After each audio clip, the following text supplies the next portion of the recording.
Farmer, yung talagang... Ay, sinisid ko po ito, Tito Boy. Ako talagang kumuha niyan. Galing naman. Okay, nagbebenta ka ng tahong, nasa talipapa kami, bumibili kami, hawak-hawak ko to para sa'yo, pero niloloko mo kami. Kunyari lang, tinataasan mo ang presyo, magre-react kami ni Chang Susan. Okay, Chang Susan. 5, 4, 3, 2... Uy, sandali, Chang Susan, maganda ito. Tingnan mo dito. Oh. At Tingnan mo, pili na po tingnan. kayo. Ang napaka-pogi naman at ganda. Naku, bilhin niyo itong tahong na to kasi ito ang pinakamurang tahong dito. Parang dry, parang matagal Ay, na hindi, ito. hindi ba po pwedeng dry mas yan. mababa? Dahil parang hindi na maganda eh. Ay, hindi maganda po yan kasi ang tahong po namin, kakaiba po talaga to. Hindi niyo po makikita sa iba yan. Oh. Kasi merong mga mark na ganyan na talagang hinahanap ko na alam kong masarap.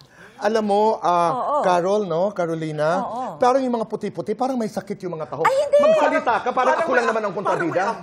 Ay, hindi. Ano po yan? Amoy, yan po yung masarap i-cheesy baked tahong.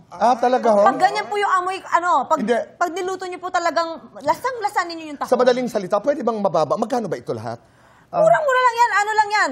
1,000. Pwede bang 200 na lang? Oo.